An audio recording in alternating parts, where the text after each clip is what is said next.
Alright, so I've owned Speedy Stitchers since at least 2009, and I've been using them off and on and developed habits. When I owned it, I threw this piece and this piece away and just kind of went with an open end, made the hole bigger. Not much changed in here, just kept the needles in here.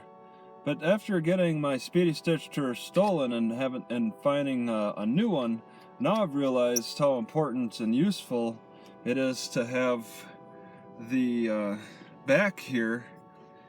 I wound this with a spool of thread. I had this thread. I just kind of wound it around this turmeric bottle. This is the wax thread, which is very useful. I'm actually using it up, and it's this needle, which I use this needle for that, which I don't keep on the Speedy Stitcher because I rarely used this before, but it's useful for making repairs to this bag.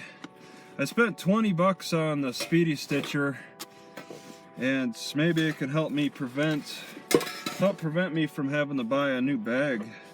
This thing's going to be holding itself up completely by my stitching as much as it falls apart, and I've done quite a bit. But I find it interesting, going back to the threading part.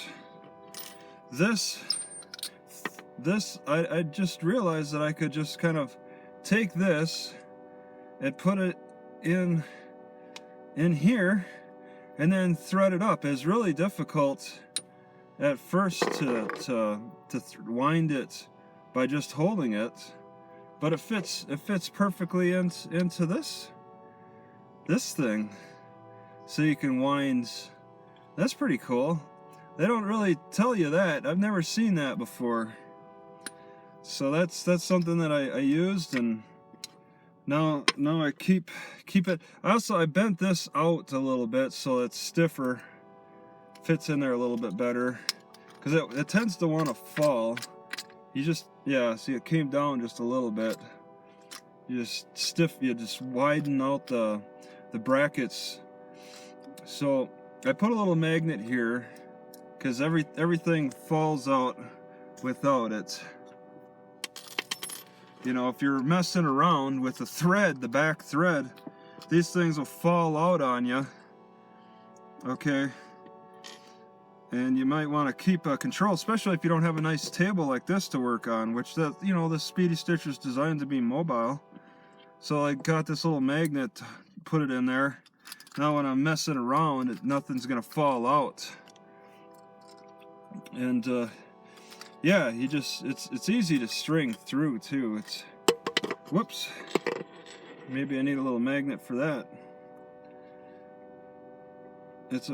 And I never really I abandoned the idea of using, see, it goes through this little hole. I abandoned the idea of using this spool because I don't know, I got frustrated with it. It just it seemed like too much of a mess. Like this little hole, it's so small that it's hard to get the string through. There, finally. I made a hole bigger to deal with that problem. So you string it through, and then at this point you could put the top on first or afterward. I got it through here now. Toss the needle, toss a sewing needle in there. And you got to make sure that the groove end is to the left. That's what I've found. I guess I could say I'm a lefty for stitching. You could be a righty and stitch. I'm a lefty. I'm kind of a screwy right-handed, left-handed person.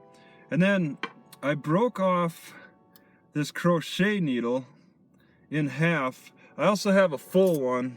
I only have two. But to make it mobile, see, this is much better.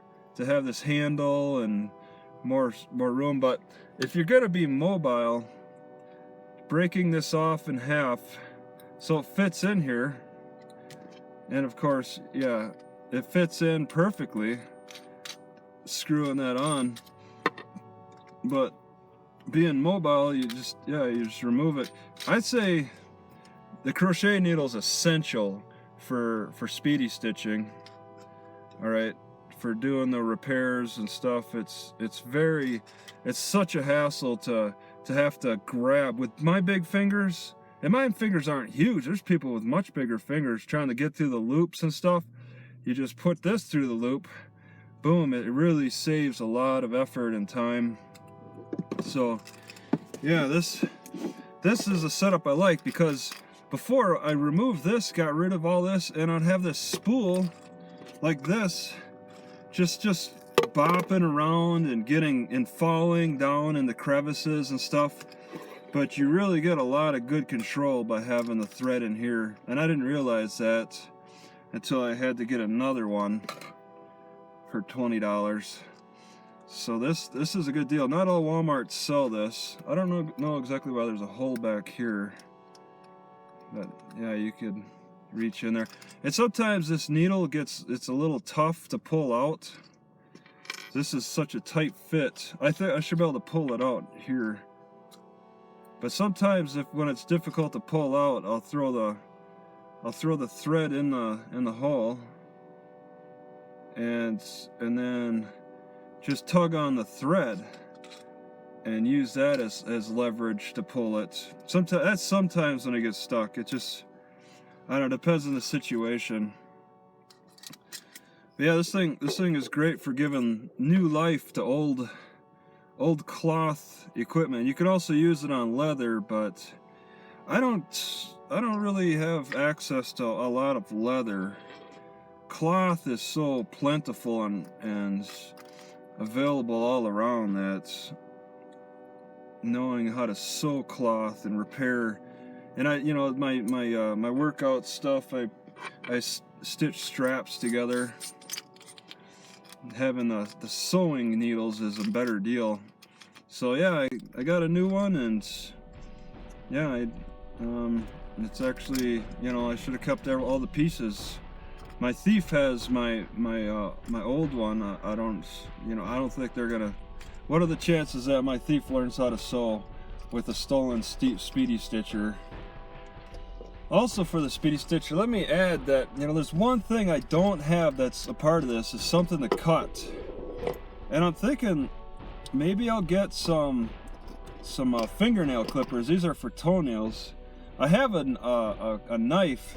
That's the one thing I can't keep on here, is some kind of a blade to cut the string. All right. How could I keep something on here to cut string? There's, maybe there's a way to design it, but right now, if I wanted to be mobile, I definitely need something to cut. And I noticed that this cut's pretty good, but would this be wiser to carry around than a knife? This thing cuts pretty good, and it's kind of multi-usable for several things.